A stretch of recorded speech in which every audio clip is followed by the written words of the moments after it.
Hello and namaste to everyone. For today's video lecture, we'll be talking about buffers of the body fluid. So, for buffers of the body fluid, I've already told you that our body has three mechanisms of regulation of our pH. So, firstly, there is first line of defense. Secondly, there is a second line of defense. Thirdly, there is third line of defense. For a first line of defense, there are blood buffers. For second line of defense, there is a respiratory regulation, and for third line of defense, there is renal regulation.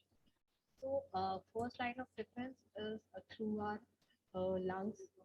Third line of defense is through your kidneys. So, and first line of defense is through your blood itself. So, buffers are the first line of defense against the acid load. I've already also told you about acidosis and alkalosis. So, our body pH of a plasma is 7.4, which is average ion concentration, which have average hydrogen ion concentration of about 40 millimoles per liter. So, in normal life, so the variation of pH is very small and pH of plasma is maintained narrow range between 7.38 to 7.42. So if pH goes below 7.38, the condition is known as acidosis, and below 7.0, it may lead to death. And for alkalosis, so the upper range was 7.42. So if the pH goes above 7.42, it is the condition of alkalosis, and pH above 7.6 may lead to death. So the buffers they are effective as long as the acid load is not excessive. So if there is excessive acid load, so excess acid is there, excess of hydrogen ions are there. So these buffers they may not be able to release the protons in order to balance these acidic condition. So protons or anything that, so in order to balance those acidic conditions. So if the buffers are only effective as long as acid load is not excessive and alkali reserve is not exhausted. So once the base is utilized in this reaction, it has to be replenished to meet further challenge. So for today, we'll this for this lecture we'll be talking about bicarbonate buffers basically. For phosphate and protein buffers, we'll talk later. So bicarbonate buffer, these are the most important buffer systems in the plasma and is the bicarbonate carbonic acid system. So bicarbonate carbonic acid means the formula for bicarbonate is NaHCO3, and for carbonic acid it is H2CO3. So we can write it as NaHCO3 slash H2CO3. So it accounts for basically 65% of your buffering capacity in plasma and 40% of buffering action in your whole body. So now bicarbonate buffers are very important for your body. These are more important than your phosphate buffers and your protein buffers. So the base constituent of bicarbonate, that is HCO3 minus, is regulated by your kidney. So if you read about a by, regulation by kidneys, so you'll get to know about bicarbonate ions. So the base constituent, which is bicarbonate, it is basically regulated by your kidney, and it is basically your metabolic component. So while the acid part, which is your carbonic acid, which is H2CO3, it is regulated under respiration regulation, and it is your respiratory component. Fine. So it will be regulated by your lungs. So firstly, the first constituent, which was bicarbonate, it is regulated by your kidneys, and second, carbonic acid, was regulated by your lungs through respiratory regulation. So the normal bicarbonate level of plasma is 25 millimoles per liter. Okay, so the normal value is very important to know.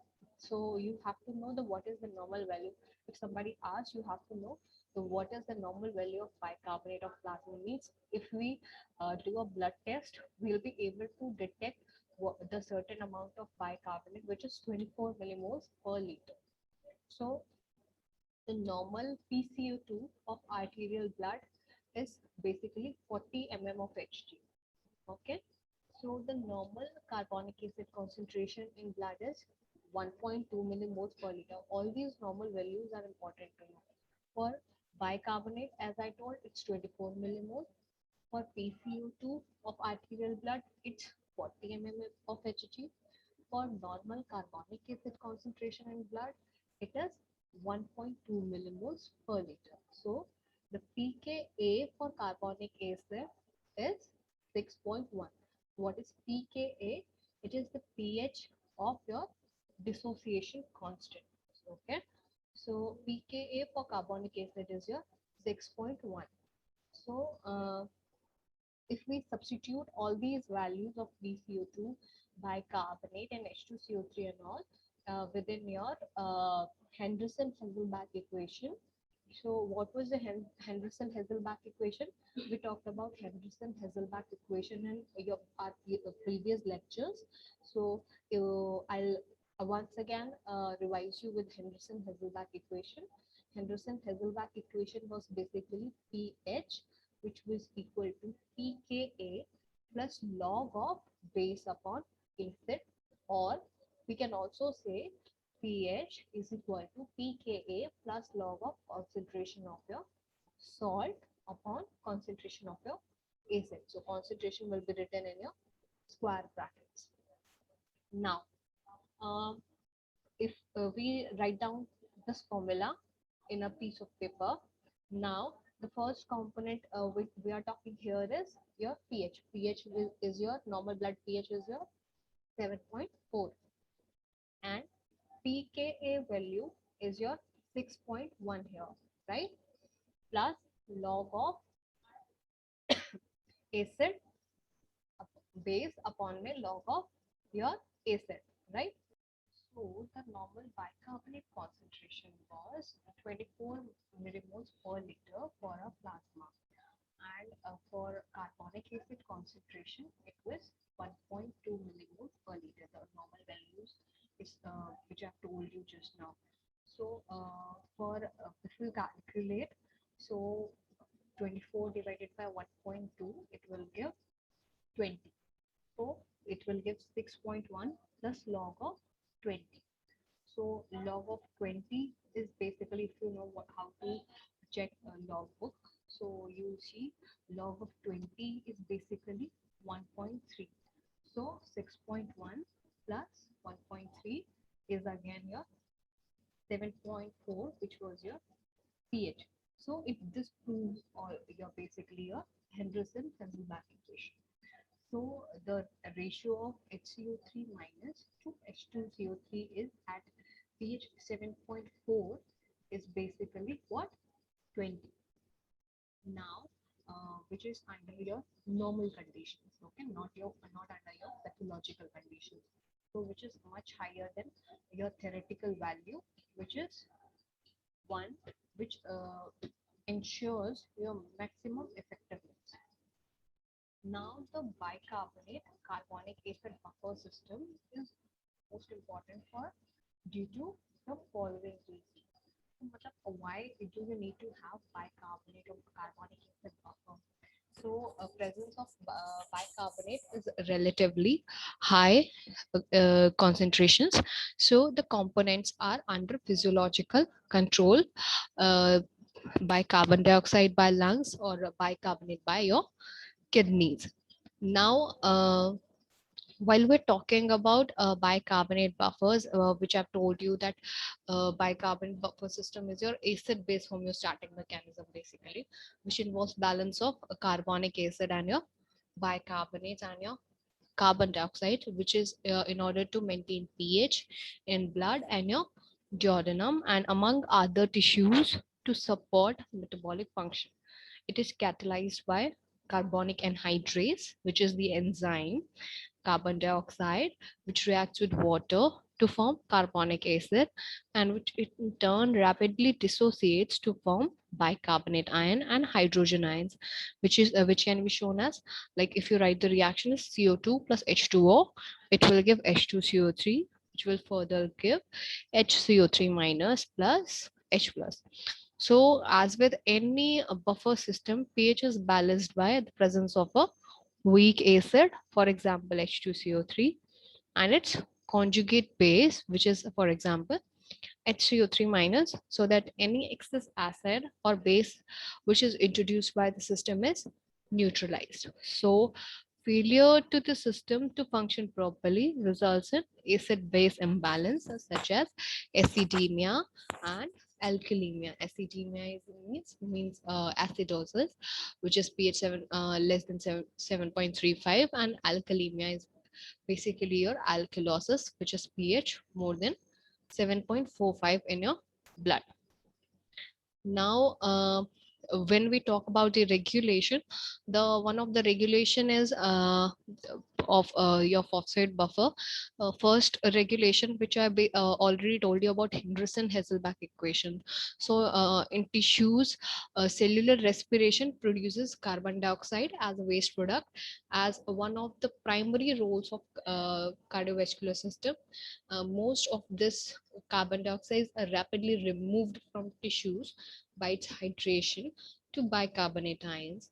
So the bicarbonate ion present in blood plasma is transported to the lungs, where it is dehydrated back into carbon dioxide and released during exhalation. These hydration and dehydration conversions of carbon dioxide and H2CO3, which are normally very slow and facilitated by carbonic anhydrase in both blood and duodenum, while blood bicarbonate ions serves to neutralize acid introduced to blood through other metabolic processes like lactic acid, ketone bodies, likewise any bases, urea from catabolism of proteins are neutralized by carbonic acid H2CO3. Now, regulation, first part was through Henderson-Hasselbalch equation. So to maintain your pH up to 7.4. Now, derivation of one more is there, Kaiser-Bleach approximation. So the Henderson-Hasselbalch equation, which is derived from the law of mass of action, it can be modified with respect to bicarbonate buffer system to yield a simpler equation that provides a quick approximation of hydrogens or HCO3 minus concentration without the need of to calculate the log value. If you don't know how to calculate log values, so you can also use Kaiser-Bleach approximation. So what Kaiser-Bleach approximation says that it is Ka of H2CO3 carbonic acid. Ka value of your dissociation constant of your carbonic acid is your equal to HCO3 minus, okay, bicarbonate brackets में H3O plus divided by H2CO3. So upper ones are your dissociated components and lower one is your undissociated component. So since the partial pressure of carbon dioxide is much easier to obtain from measurement than carbonic acid, the Henry's law solubility constant, which relates the partial gas pressure of a gas to its solubility for carbon dioxide in plasma, is used in lieu of carbonic acid concentration. After rearranging the equation and applying Henry's law, the equation will become concentration of H plus, then K dash 0.003, and then PCO2, which will be divided by HCO3 minus. Now, where here K dash is what? Your dissociation constant from pKa value of carbonic acid, which is your 6.1, and which is equal to 800 nanomoles per liter. Okay. Now, by multiplying K dash and 0.03, and rearranging with respect to HCO3 minus, the equation will become HCO3 minus equal to 24 into pressure of carbon dioxide divided by concentration of your H plus. Now, if we talk about other tissues, the bicarbonate buffer system plays a vital role in other tissues as well. So, in human stomach and in duodenum, bicarbonate buffer serves to both neutralize gastric acid and stabilize intracellular pH of epithelial cells via secretion of bicarbonate ion through gastric mucosa. And in patients with duodenal ulcers, like in case of infection with Helicobacter pylori, eradication, it can restore mucosal bicarbonate secretion, and it can reduce the risk of ulcer recurrence. Now, when we have talked about this, we need to more know about alkali reserve. What is alkali reserve? So, alkali reserve, in this case, bicarbonate represents the alkali reserve, and it has to be sufficiently high to meet your acid load. And if it was too low to give ratio 1, all HCO3 minus would have been exhausted, and within a very short period of time, the buffering will not be effective. So under physiological circumstances, the ratio of 20, a high alkali reserve, ensures high buffering efficiency against your acids. So bicarbonate, here we are done with your bicarbonate buffers. And in our next lecture, we'll be talking about your phosphate buffers and your protein buffers. So if in case of any doubt, if you have any doubt, you can surely contact me and do read it thoroughly. Because your bicarbonate buffer is surely very important. And thank you very much and take care.